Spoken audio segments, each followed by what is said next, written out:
Hey everybody, this is Josh. Well, the other day there's a guy that here. Let me turn on some more light here. Um, there's a guy that made a comment and said I was all over the place. Well, I am. I am all over the place. Um, if I'm interested in something, I feel like sharing it. I just do it. I mean, it might be chopping stuff up with an axe or whatever, but I am all over. And one thing I'm going to do now is we're going to talk about a trumpet. I was down at a pawn shop of all things, and I found this, and I played one for years back in the day. And the trumpet, the reason it looks all curved and stuff, it's all wound around. What it is really, the idea with these valves was that, um, you see the knights and kings and all that, and they got the big long horns. Well, what they did was they have different. You can only get so many tones out of this. As far as you can only go. So what you have to do is you have to get a shorter horn to hit certain notes. So what they did instead was they took it and wound it up, and then they put valves in there to make shorter pieces. And so that's actually what the valves are for. The valves actually, it all comes down here. If I get my thumb out of there, see, it all comes down here and comes around, and boom, it hits the valve. And it'll either come through here, come back, or it'll go through here and come back. So, and then eventually it goes out this guy right here, and makes the noise. So that's why this is the mouthpiece. And I don't know which one this is. I don't know. But anyway, the thing is, people always get these horns. Well, these are the valves. Let's do that. This is the valves. And if you want to take them apart, you unscrew it right here. And this is what the inside looks like. And then you put it back. Well,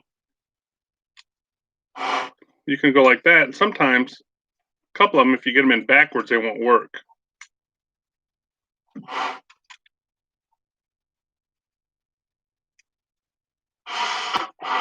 See if it's off, it won't let you blow through. Anyway, this one here doesn't seem like it has that problem. But anyway, that's one way to know you got your valves, and don't take them all three out. It'll take you forever to get them back. So just take one out at a time. Got this stuff. I always use this. It's Alcas Fast Oil. I don't know if you can see that or not with that light shine on it, but there it is. Fast. It's Alcas. I got a reflection there. But anyway, there it is. Alcas. I've always used that ever since I was a kid, and I played a trumpet. I've always used that, so that's what I got when I got a new horn.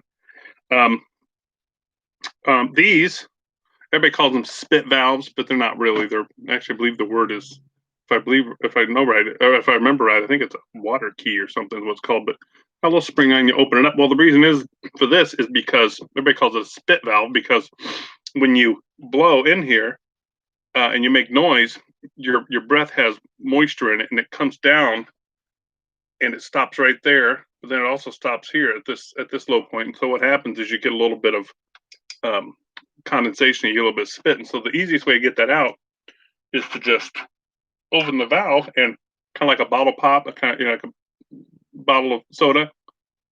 Put your mouth over it like that. Give it a little. Don't have to blow. Don't blow real hard, because what it'll do is it'll kick it on back. And you do the other one. Okay. Now the proper way to hold it is not with this little hook. You always see everybody always puts their pinky in the little hook, and you're not really supposed to. I do it too. Everybody does it, but you're not really supposed to. You're really supposed to put your thumb in here, and then you just wrap your fingers around here like this, and then usually I put my pinky behind here, or you can hold it like this. I always hold it like this. Put the three in here to kind of hang on to that, and that's how you hang on to it. And like I said, this another thing people always do is they get it and they'll go. Well, you don't blow. What you do really is you put your lips in here. Just put your kind of, and then you go. Is what you actually do to make the sound. So you go, and you can make it tighter. Of course, when you put it in the horn, it sounds a lot different. There it sounds like a duck call, but Another thing, when you change the notes, what you want to do is, I can't remember the term. You can look it up, but what you do is when you go to do the notes, you don't just go. You can. They call it slurring. You can go. But what you want to do, if you want a nice pronounced note, is it's almost like saying ta, ta, ta, ta, ta. With your tongue. You kind of put your tongue at the. Oh God! Look at that big gap in my teeth. Anyway, look like the refrigerator Perry. That gap. Anyway, you. So what you do is you go. So it's kind of. So it gives you a nicer, crisper note.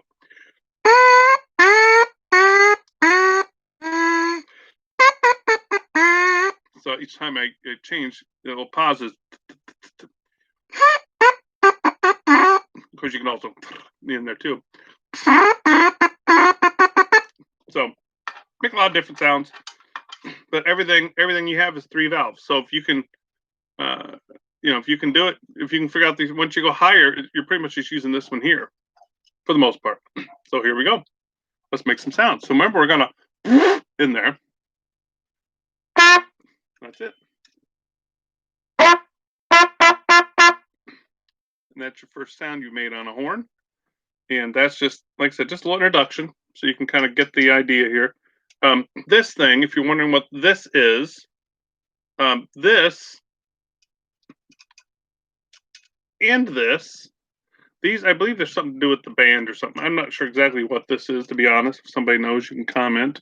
But this thing here is supposed to have a little screw on the top, and that's where, like, you see the people marching along and Christmas parade, and and that's where they put the little stand sits in there, and then it sits right up in between here. It's got the thing there. You put your little music, whatever and so that's what that is. Another thing is I don't have any. I need to go buy some, but there's like a grease. It's usually like a pink color. But when you do these here, these are for adjustment.